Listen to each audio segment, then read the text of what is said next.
Halito, and welcome to Native Chalk Talk, a podcast by natives for all. Here we're keeping our native ancestors' stories and history alive while also sharing with you our native cultures, traditions, and more. I'm Rachel Youngman, a Choctaw originally from Anadarko, Oklahoma. I hope you'll enjoy this journey with me as we learn from our Native American guests. And stay tuned for the end of each episode where we'll talk about some great ways to support Native causes and or Native-owned businesses. Let's get started.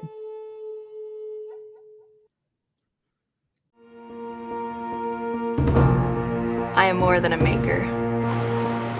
I'm more than an outdoorsman. More than a protector. Than a graduate. Than a princess. An athlete. A pastor. I'm more than a warrior. Choctaw ilifinachili. Chata ilifi nachili. I am Choctaw proud. I am Choctaw proud. I am Choctaw proud. We are the Choctaw Nation, and together we're more. I'm here today with author Carolee Maxwell to share the stories of her grandpa, her papa, Charlie, from her book, Touched by Greatness.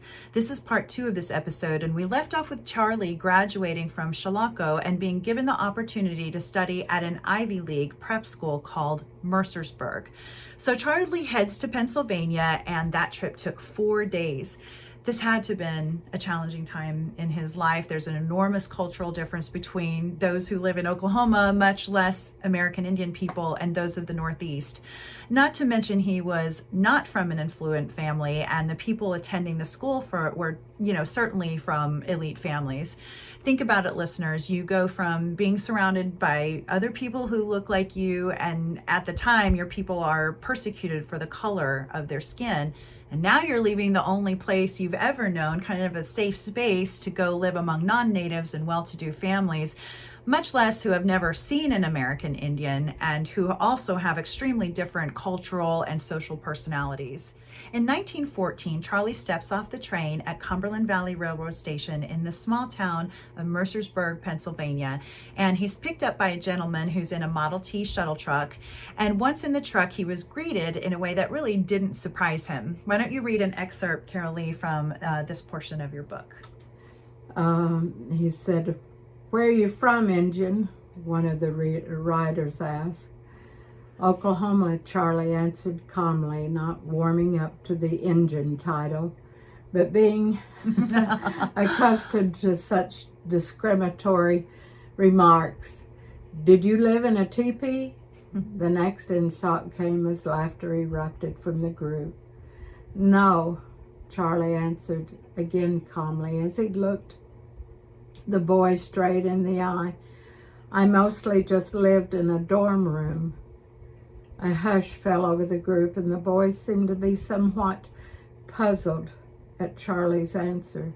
They had not expected such a direct answer in such well-spoken English. They weren't expecting that, No.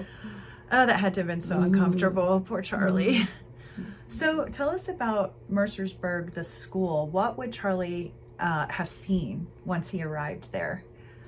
Well, at that time there were 3 large brick buildings with 3 stories, and all of them, of course, had a basement, and 88 dormitory houses, and 125 of them close to 400 young men.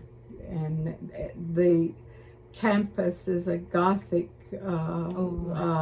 setting, and still is beautiful. Oh my gosh. Beautiful. In fact, the chapel that was built, that my papa, even a year or 2 after he left, sent money for the chapel that was being built at that time. So it's beautiful chapel, beautiful, still in existence. But I can picture it. Yes. From the way you describe it in the book. Yes. It sounds amazing. Who were the other 2 Native Americans that attended Mercersburg? Louis Tyner was a Shawnee Indian from Kansas, and John Earl Gibson, a Pima Indian from Arizona. And and his Indian name was Shutnataha. No. Shanatana, or Yes, something like that, right? Yes, Okay. yes, yes. It'd be hard to remember that. Yes. Yeah, so I mean, it must have been nice for him to have somebody there that looked kind of like him, right? Yes, they of course bonded. Yeah. They get their comfort Yeah. with each other. I can only imagine. Yes, I mean, you're far away yes, from home, totally new land. So, and then all three of them shared one dorm room. Tell us more about their dorm. Well, of course, they were in the same dorm as the others, and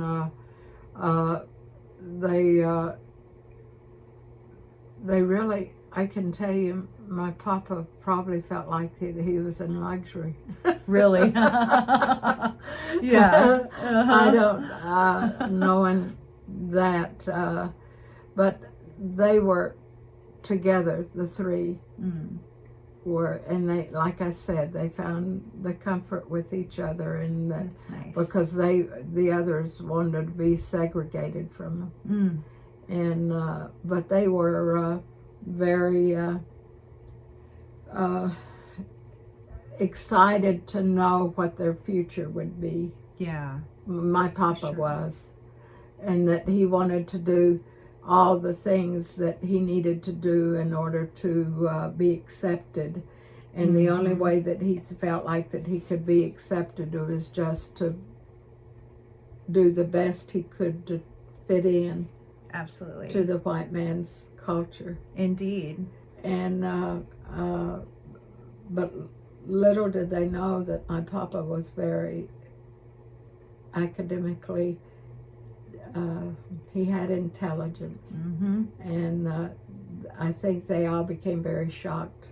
But the boys, Yep. as far as the dorm and living and all of that, I think they really got to feeling more comfortable with their Yeah.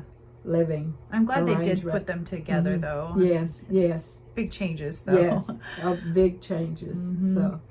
So you state that they had been schooled well in the ways of their white counterparts and knew how to appear gracious but cautious at times. They moved into their room quietly and tried to stay out of harm's way by handling all the racial slurs and innuendos the Indian way.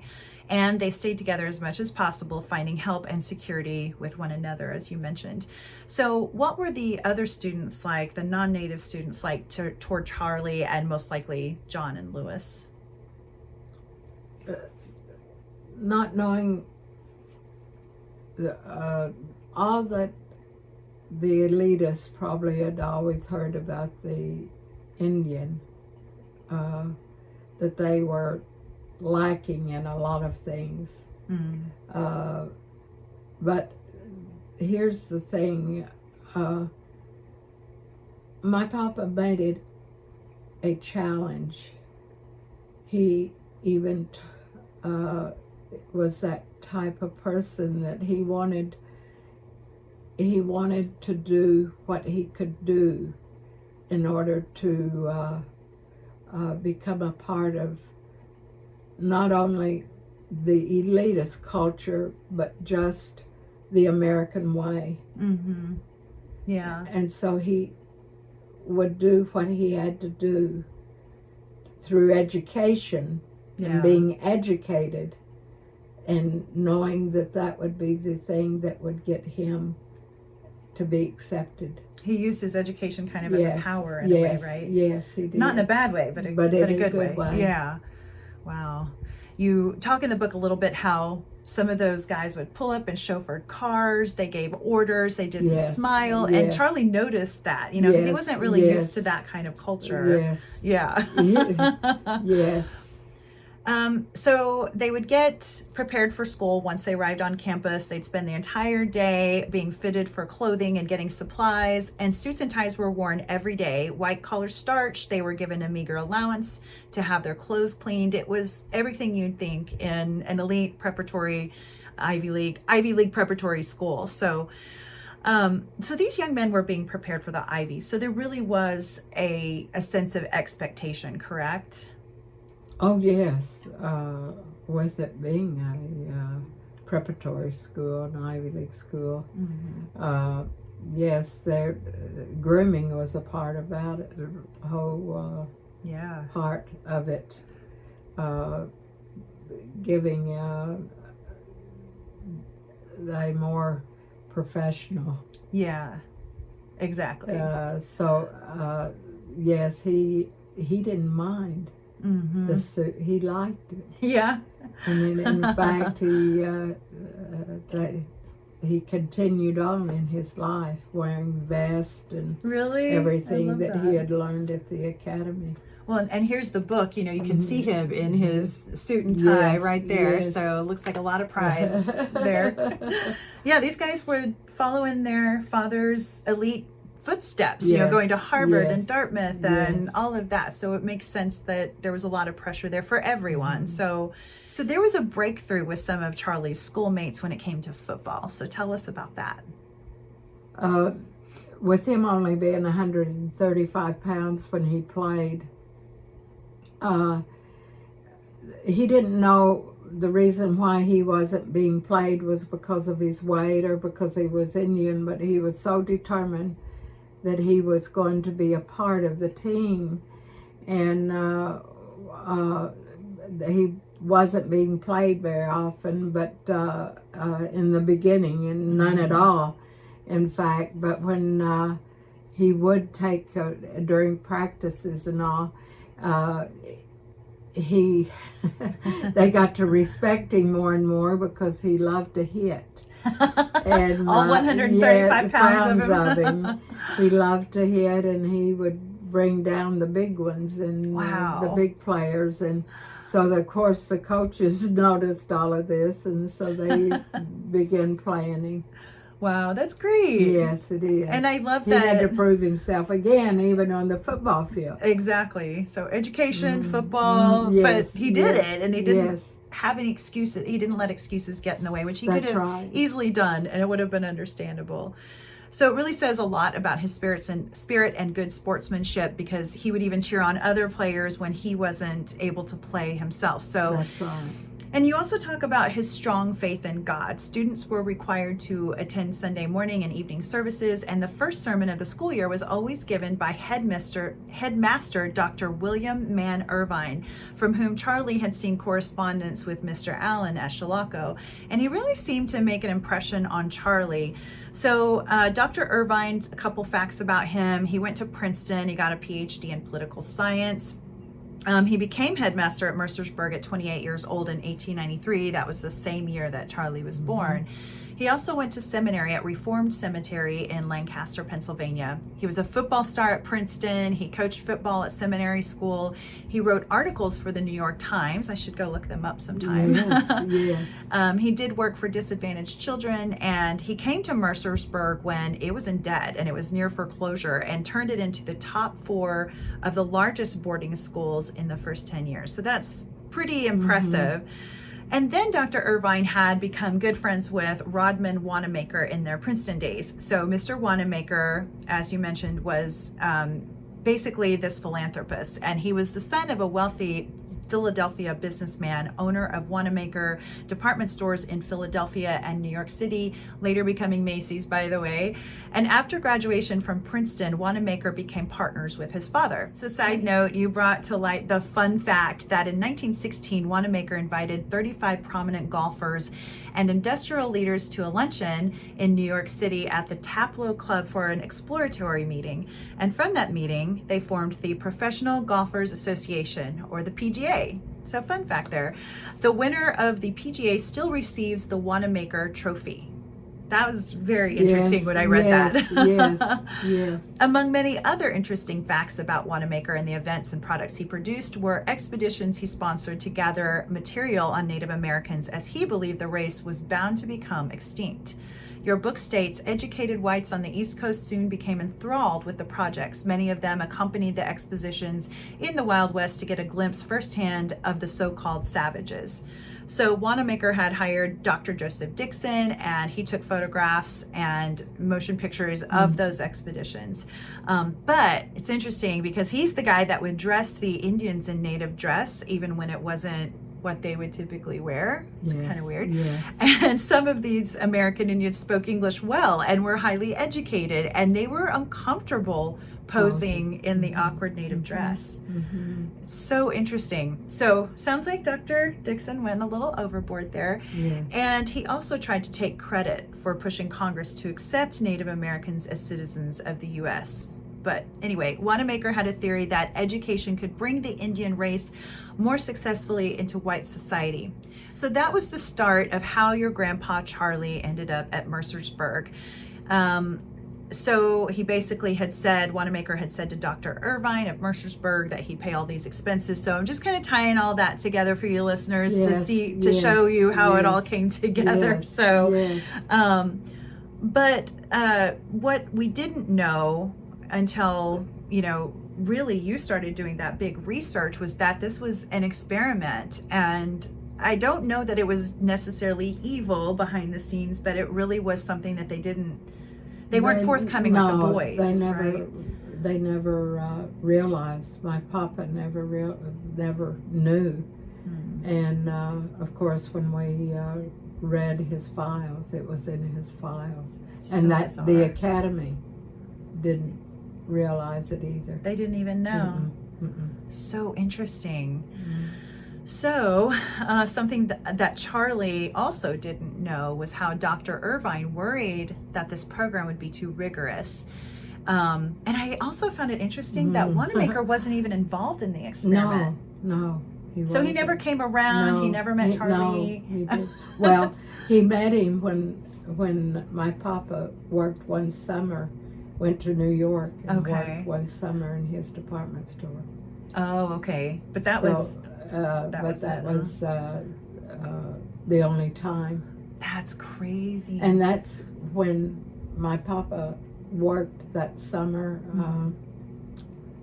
He would, on Sundays, John Philip Sousa would be playing with his band on the park there in New York City. And my papa would go sit in the bench and listen to him. That's amazing. Well, John Philip Sousa became intrigued with him because he realized that he was an American Indian, or he was an Indian, and he came down one time, John Philip Sousa, and sat by him and asked him where he was from, and they got to know one another. Wow. So I love that. I mean, Charlie's come a long way from living in Oklahoma and getting to see all these cool things. Yes. So Charlie really did earn his stripes academically and involvement-wise, though, it seems. He was a member of the magazine staff, a polished writer, and a fierce debater. So back to Vivian. Did Charlie and Vivian stay in touch while he was in Pennsylvania? Yes, they did, right. And I can tell you about my little grandmother. When she did graduate from Choctaw, she wanted to be close to him. She went to Carlisle. Oh. There in to be closer. Yes. And they realized the school that she had all of the courses that she got from Choctaw, and that she was just wasting her time going to school there. But when she was there, she never got to see him, because even though it wasn't very far back then, they never got to travel to see one another. So she realized she made a mistake, so she came back to Oklahoma. Yeah. And we would laugh about it when they would tell the story. Right. So much for that. Poor Vivian. Yes, she tried. yes. She was missing her man. Yeah. Yes.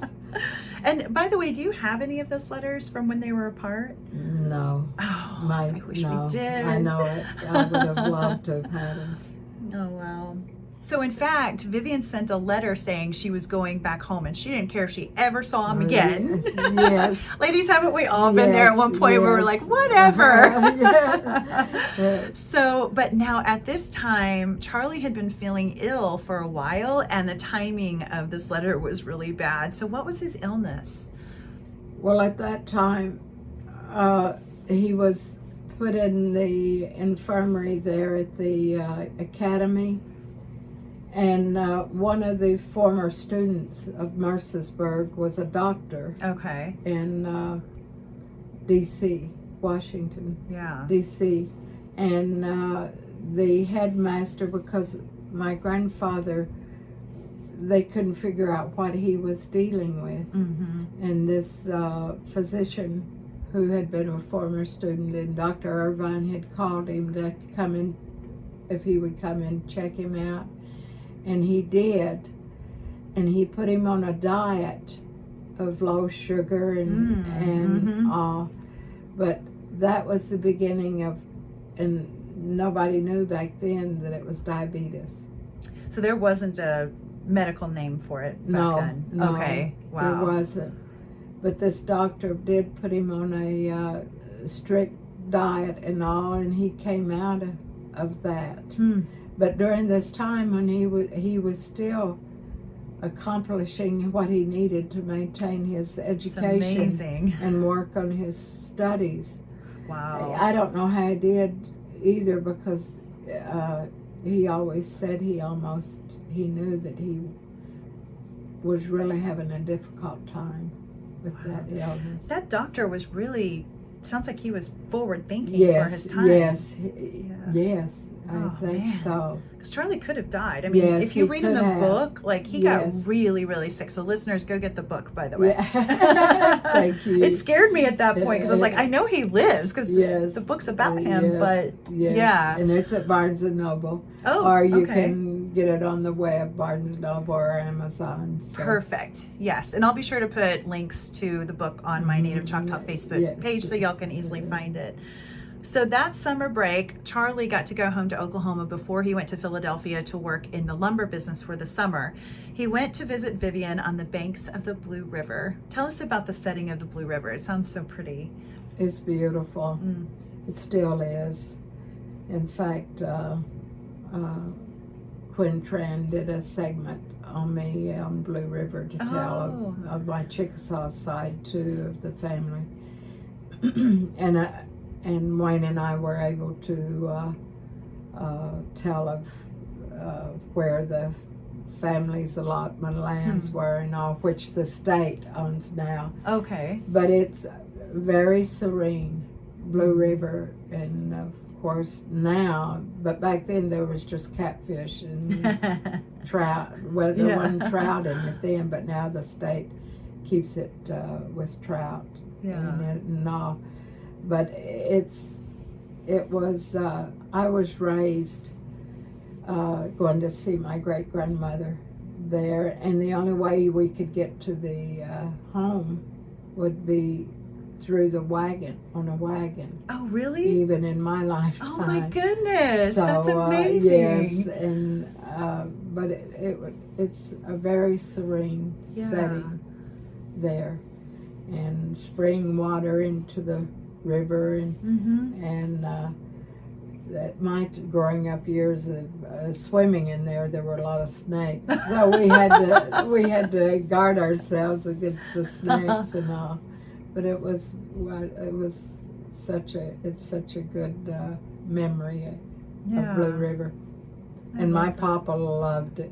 He loved to go fishing there, and knowing that it was a part of their allotment land and all. You sound very connected to it. Yes.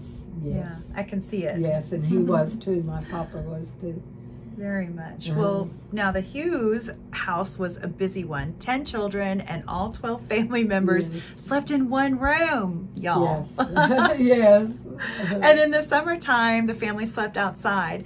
I quote from your book, the entire area was infested with water moccasins. Yes. I didn't know they were water moccasins when you said snakes. I forgot about that. Okay, so trips to the privy at nighttime were always made with eyes peeled and a good side stick in hand. He had lots of. I love it. One could not carry a light as snakes are drawn to the light. Moonlight was the only safe light enough to use.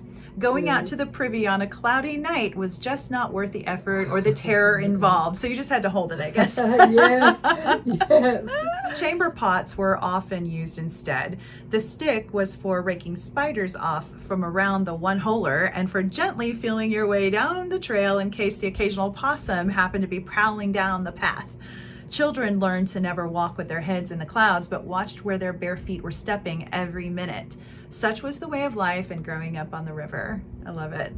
So a big treat for the family was when they would take the 8-mile trip to Tishomingo, and they had to really prepare for that. The kids had to be bathed and starched and pressed, and animals had to be fed. It was a big deal. Yes, it was. And it sounds like Vivian's mom would secure their pens and for the animals, and then the picnic baskets had to be filled with food. So tell us about the town of Tishomingo, Oklahoma, for those that don't know much about it, because it was a bustling area at the time, right? Yes, it was a hub for the smaller communities around. Yeah. And the only reason why I know about Tishomingo because my husband Wayne was born there and grew up there. Yeah. And that's where my grandparents, my papa and grandmama, when they retired from the teaching on Indian reservations, that when they retired, they bought a farm not very far from Blue River and north of Tishomingo, and I enjoyed my times there. Oh, I bet. With them. But Tishomingo is a very, of course, it's the capital there of the Chickasaws, and now it's a very, a lot of people are there now. Yeah. That's what it was then. But my husband grew up there, and his father had a grocery store. He grew up there and had a grocery store there. But do you think it's still there, the grocery? No. Yeah. No, Of course in not. fact, the singer, country and western singer that lives down there now. Yeah. He has that whole area where his grocery, his dad's grocery store was. Yep. I know who you're talking about. It just went over my head. He lives across the lake from my best friend's lake house down there. Listeners, who is it? He's from Ada originally. Is it Toby Keith? Yeah, no. He's married to a famous female country singer too, They right? divorced. Oh, they did? Yes. Oh, that's too bad. No. Well, never mind. Yeah. What is his name? But anyway, okay. Anyway, well, we'll figure that out. I'm sure we're going to have listeners write in and say who that was. It's going to drive us crazy. I'll probably call you at midnight and tell you who it was when it comes to me. Well, Tishomingo is a great town. I think they've done a great job, like fixing up some of the old buildings. There's fantastic places to eat there. And the Chickasaw Nation has done a lot. Go Chickasaw. Yes. That's right. Yes. And it was actually named for the chief Tishomingo who died on the Trail of Tears. So I think that's a fitting tribute to him to name the town after him. So, and the storekeepers there were reluctant to sell to Indians. So it was a treat for people to meet up in town. The Indians could meet other natives that were coming to town. But there was an accident that occurred with the wagon when they were on their way to town. Tell us about that. Oh, my little great-grandmother, as I said, was only 4'8". And one of their travels to town, they were crossing the slab where it's still there, and that's how everybody gets to the other side on this waterfall. It's a slab. And my little grandmother was driving with the children across the river, and a snake spooked the horse. Oh my gosh. And the horse took off through my grandmother, who was driving, out of the wagon, and she fell to where that the back wheel ran over her leg. Oh my gosh. And she got gangrene of the leg and had to have it amputated. And she has all these kids at home, and her husband's always out inventing that's something. Right. And there she was going through all of that. Darn snake. And I know she had a wooden leg too. Really? Yes. And did she ever tell you that story about the wagon accident? Yes. Okay, that's Granny so interesting. did. She and every night she would always take her wooden leg off and put it under the bed, and I would always feel sorry that she didn't have it, but she never complained. She never complained. It's a Chickasaw way. Yes. Gotta be She tough. was strong. She had to be. She had to be. I don't even know how she raised all those kids out there by herself. Oh man. So, but she was a godly little woman too, and I just loved being around she was wonderful. her. Yes, yes. I just love the Choctaw and Chickasaw sides of my family. I learned so much from all of them. I bet. I bet. Anyway, same. They left a big impression on us, didn't they? They truly. So Charlie comes home, and I love how you wrote that Abel didn't know he was coming, and when he saw Charlie, he dropped the axe he was using and ran to meet him. I love that part. Yes, he hadn't seen him in 3 years. Wow. And I think about Abel, and I just feel so much for him. He had gone through so much. And he had to give up some of his kids, right? When they were little, because he couldn't raise them all. Yes, they went to relatives' houses. Yeah. Or to boarding schools. Right. Oh, it's so sad. But he loved his son. He loved Charlie. And so he drops the axe, he goes to meet him, and I really just feel like it's such a great depiction of homecoming, you know, Charlie coming home. And it's at this time, actually, that he tells Abel that he thinks he wants to marry Vivian. And so he headed off to the Hughes land and the Blue River to see Vivian. Tell us what happened next. Well, coming full around the bend of the river there, he saw Vivian. And she stopped, and it was in just a total, I've always heard her tell my mother that she couldn't believe, because she thought that they would never be able to. She thought it was never going to go anywhere. And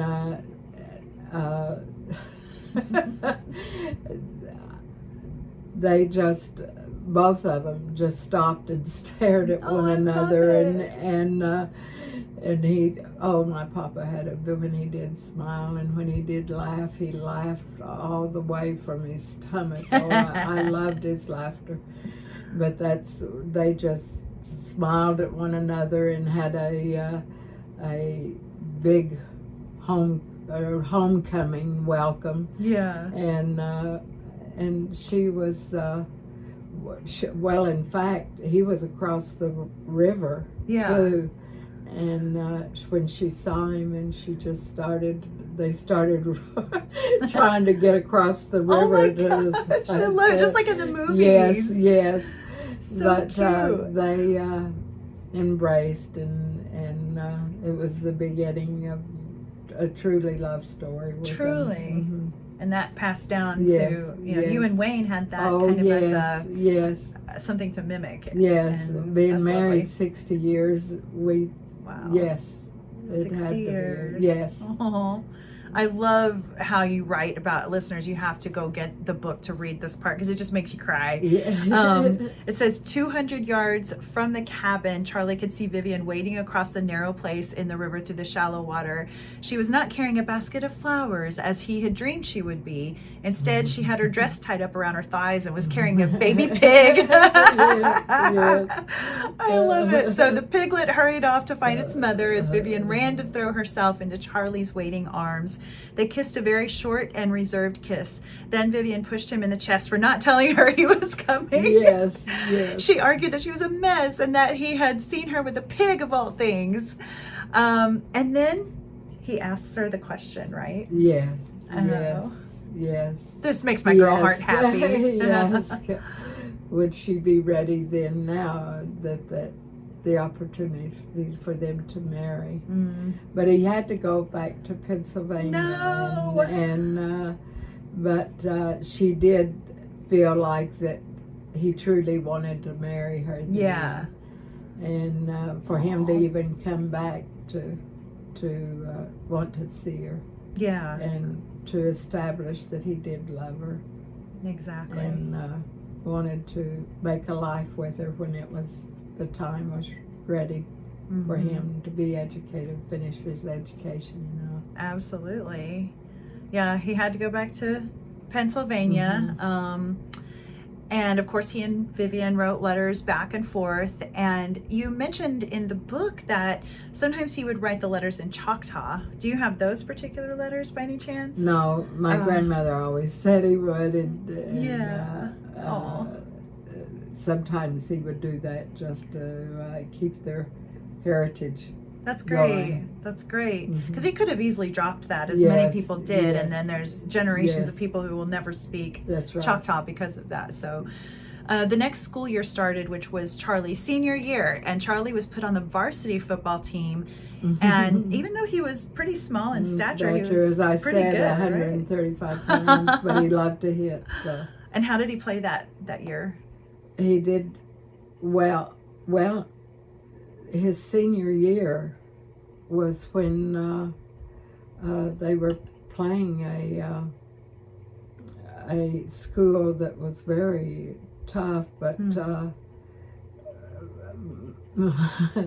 my papa became known for the last because he had made a touchdown when it was very crucial in the game, and they won the game because of it. That's amazing! And in his senior year too, which is awesome. He's going to go out with a bang. Yes, he did.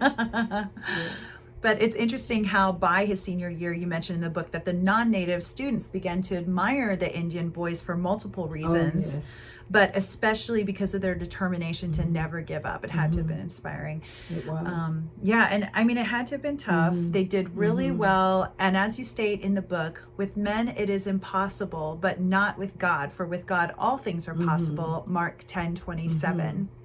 So Dr. Irvine invited Charlie to his office and instructed him that it was time to apply to Princeton. Charlie would in fact be the very first Native American to graduate from Mercersburg. And also going on during this time, on April 6, 1917, President Wilson asked Congress for a declaration of war. And so many of the men graduating would go on to fight in the war.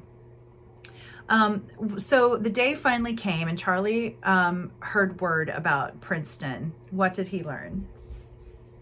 That he had been accepted in That he to got Princeton. in. Wow. And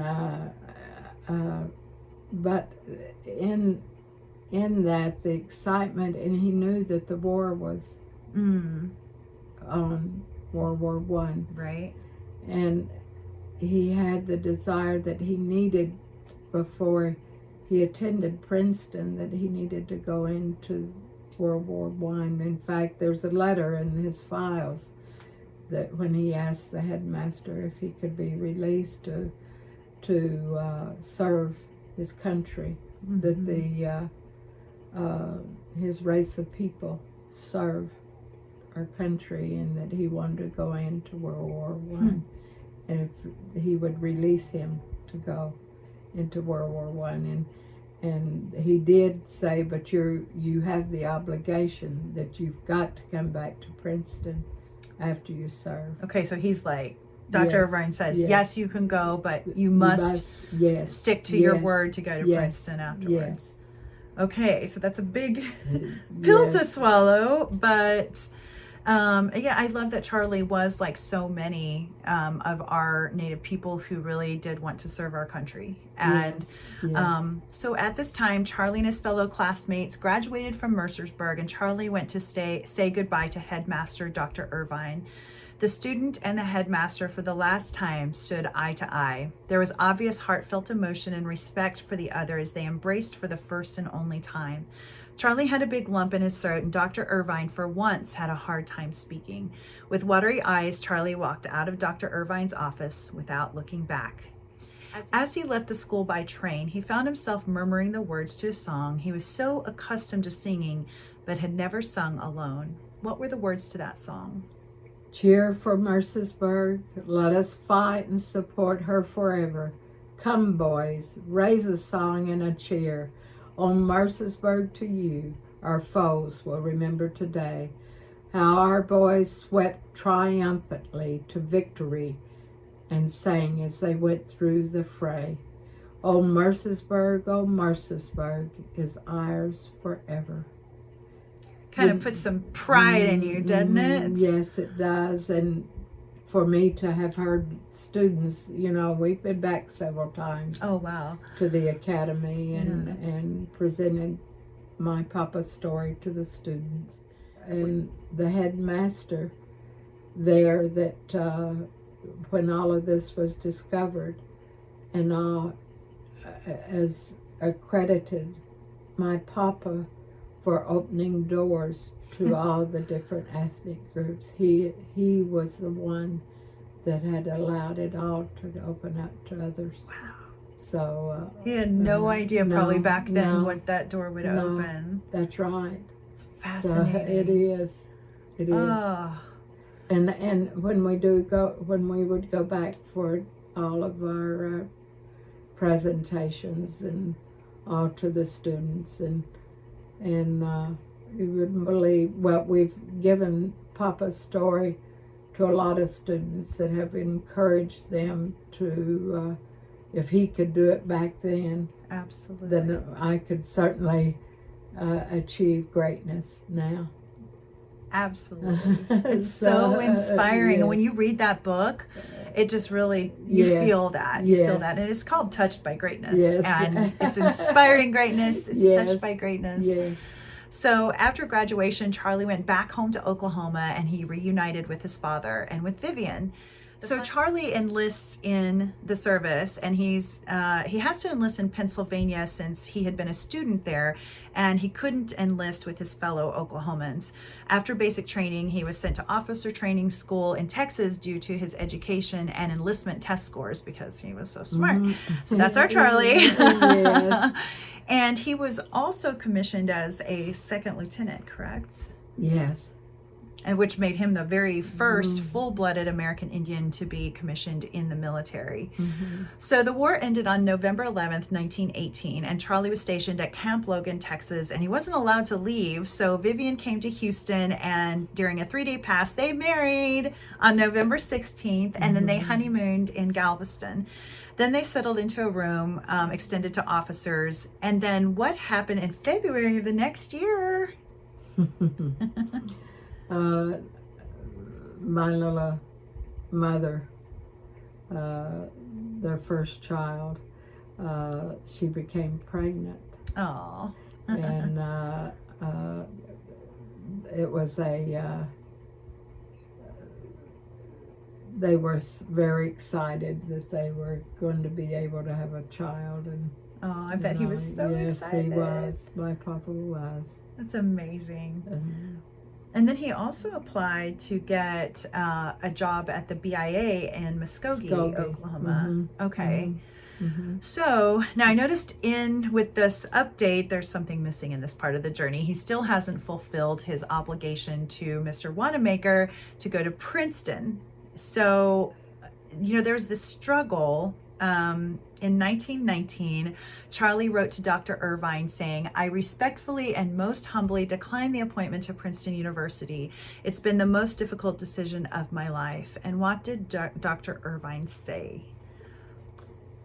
And this could have been the reason why my papa never spoke very much of Mercersburg, of his experience, other than he was highly educated at Mercersburg Academy. And of course he would show I still have his yearbook from there, and when he graduated, and his banner and all. But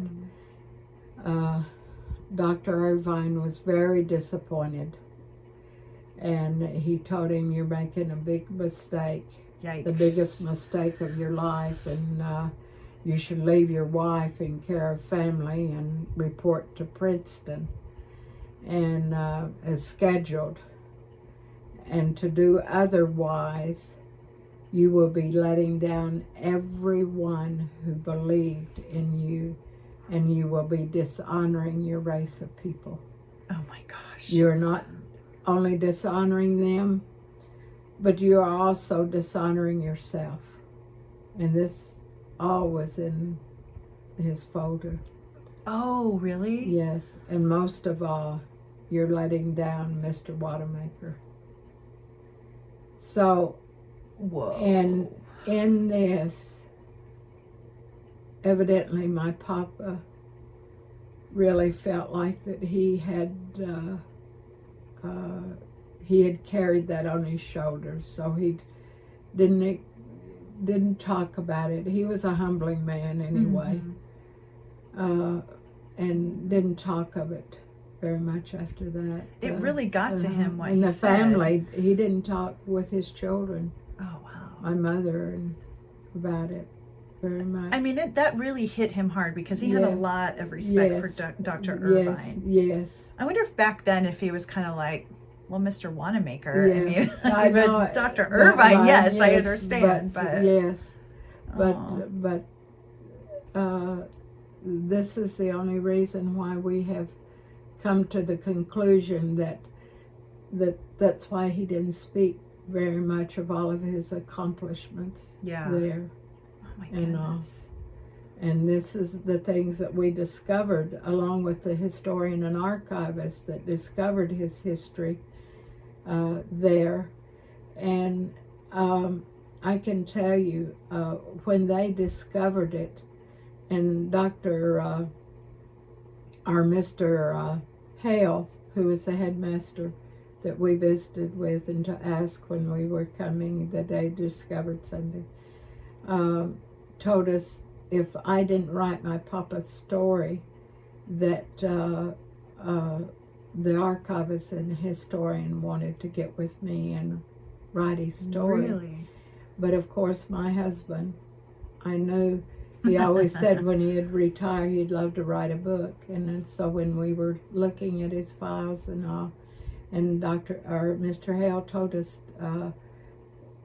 about this, I turned to my husband and said, okay, we're going to write this book. We're going to write this book. Yeah. And he said, I'm ready. I feel it. I feel we need to write his story. You know his heart, and I can sure be the one that we can bring it forth. Amazing. So And going there to Mercersburg really pushed that even further. Yes, it did. I appreciate Mr. Hale, though, the headmaster there, Yes. for, sharing that information with you, because he easily could have not. And That's then also right. encouraging you in a That's way to right. write the book. But see, it made history for the Academy. It opened up a door That's to amazing. the Academy, and they've got a big my papa's story and all. I mean, it's still I love that. yes, and honor him It's well. a big deal. And did in 2017 when we went back, and he was so honored well. That's fantastic. And there's I really videos love on that. it, and all through the Academy. So Amazing. I mean, if anyone goes to Mercersburg, it's beautiful. Let us It's know. beautiful. And there were TV stations from Maryland and from Pennsylvania all around that came to his ceremony, his I love celebration. that. And the Choctaw Nation was represented. Chief Batten sent the history. Like the team. Yes, the team. Oh, that's fantastic. Yes. Way to yes. go, Chief Batten, as Yes, well, supporting yes. this effort and keeping Oh, that story yes. alive. Yes, it is. Preservation is what it's all about. Yes. So when I read the words of the actual quoting from Dr. Irvine, it was so cringy. I had a hard time even reading those words in the book. So Charlie wrote back a big letter of apology, and Dr. Irvine just kept sending back letters of condemnation. So, and they never spoke again, right? No. Oh, No. wow. So, as hard as it must be for some of us to understand Charlie's declining this opportunity to go to Princeton, he took the path that felt right to him, and he was going to be a father, and he went on to be a teacher, correct? Exactly. He and my grandmother both. That's wonderful. Both were educated at East Central. University, and they went on to the University of Oklahoma. And then in the summer times, when they were not teaching on the Indian reservations, they would go to Columbia University. It's amazing. Yes, it is. And what did they do at Columbia? well, they took their courses there. So they also went to Columbia, both of them. Yes. That's pretty impressive. Yes. Yeah. And it, but then they brought back, and you know what was just discovered by a McGilberry cousin of mine that does a lot of research on our families too, on the McGilberry side. When my Papa and Grandmama went to Piccary's, taught on Piccary's Indian Reservation. Papa brought forth all of the agricultural knowledge that he had learned at Chickasaw, which was very smart. Yes, he took it to the Piccary's tribe, and the interior, the U.S. Interior of Agriculture, saw what he had taught the Piccary's Indians on the Indian reservation and what they were doing agriculturally, and he invited them to the White House. And my Papa never spoke of this either. And I just learned What in it. the world? I just learned it about 3 months ago. That's amazing. That he met President Roosevelt, and they danced at the White House, the Piccary's Indian. That's incredible. Yes. See, the story just keeps unfolding. Yes, yes, it does. It does. So I love that story. but he never spoke. He was so humbling. Oh yeah, I mean, it sounds like it. He was, and all he wanted to do was educate the little Indian children to where that they could accomplish more than what they thought they could. Yeah. So. I love when you talk about your Papa. Your eyes kind of Yeah. light up a little bit. Tell us some of your memories about your Papa. Oh, well, as I said before, there was a connection between the two of us. I don't know if it was because of my joy in life as a child, and I loved being around him. But one thing, as a baby, he always would hold me in his arms. And as a baby and as a young toddler. And I connected with him then even. And he would tell me stories. He'd tell me stories about a bird or about this. Right. And we would spend time outside, and he would tell me and the songs of the different birds and what the sounds and what nature. He loved to teach me about nature. I love that. So I was very close to him. As I said before, he taught me everything. You were his little bird. Yes, his little yellow bird, little yellow hair. And in South Dakota, when they taught on the Oglala Sioux Reservation and spent summer times there, of course, they at that time, the Oglala Sioux Indians didn't allow the white man into their ceremonies, reservation. Yeah. But there I was as a little girl dancing with them. And when I turned 13, they made me a buckskin dress and my shoes and moccasins. Do you still have that? Oh, yes. Oh my goodness, Yes, that's so I special. do. Yes, I do.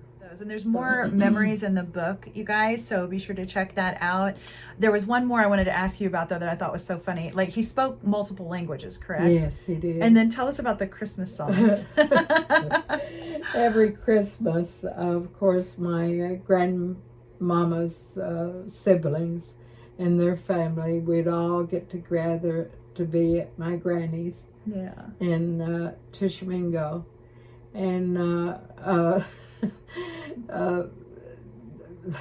my Papa would sing we'd go caroling. Yeah.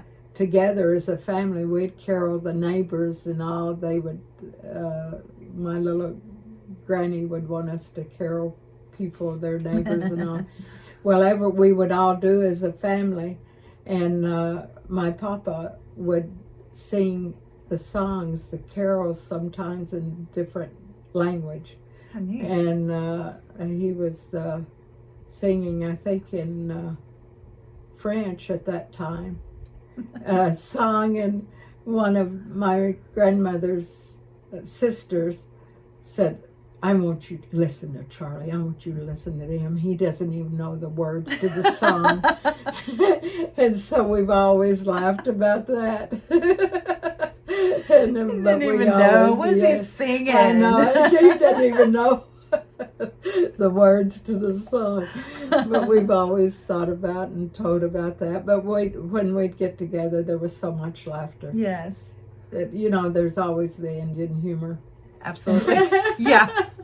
And it's a little dry and ornery. Yes. But just dearly love it.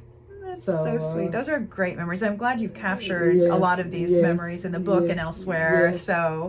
But listeners, there's even more to Charlie's story after he turned down the Princeton offer. He went on to do great things, and there are quite a few interesting parts of the story that I left out of our conversation today for time's sake. So please go out and check out this book so you can get the whole story. One day, Charlie sat on his front porch reading the description of himself in his yearbook.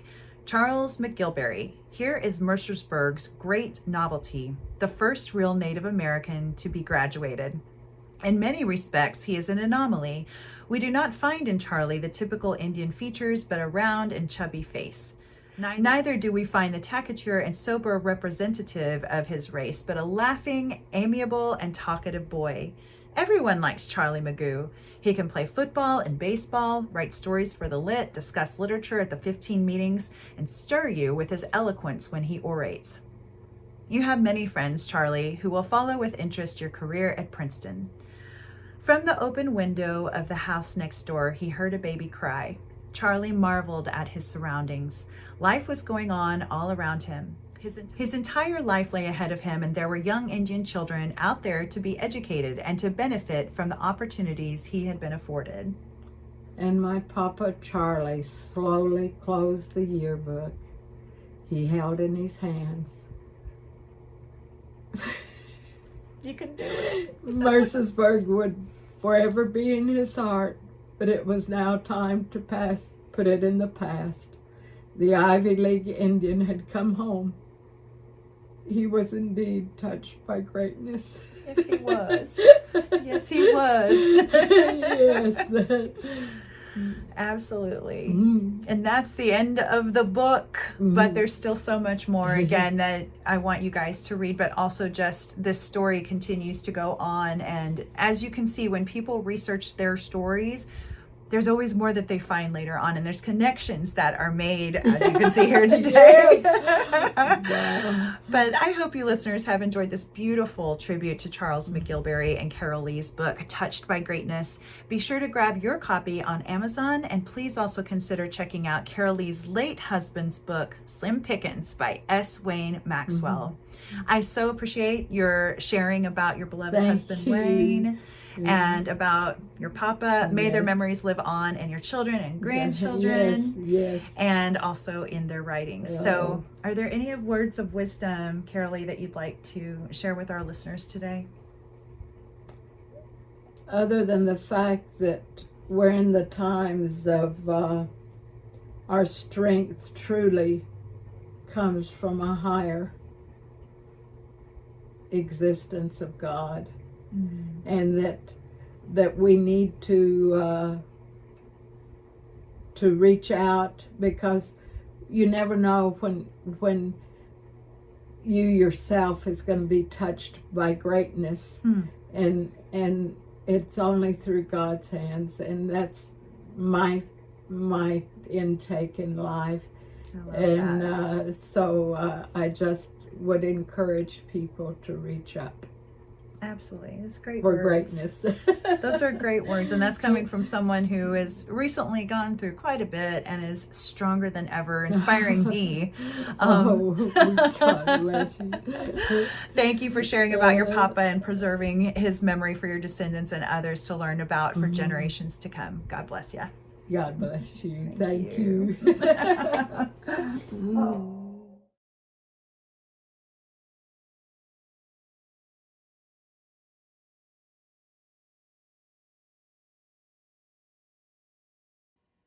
Big news, y'all. One of my favorite Choctaw authors, Sarah Elizabeth Sawyer, has a new writing course called Fiction Writing American Indians. This course is going to show you how to discover the insight you need to write quality, authentic stories, learn practical approaches to researching Native cultures, and get answers to hard questions. I'll be taking the same course, so I invite you to take it with me. Just go to americanindians.fictioncourses.com. But don't forget to use the code CHOCTALK, CHOCTALK, when you're checking out so you can get $30 off. Yep, you're welcome. Learning stuff and saving money. Let's do this. Thanks for listening to Native Chalk Talk. Be sure to join our community on Facebook, Instagram, Twitter, and LinkedIn. Simply search for Native Chalk Talk. That's Native, CHOCTALK. And check us out at nativechalktalk.com. Stay tuned for the next episode. You're going to love it. Yakoki. Thank you, my friends.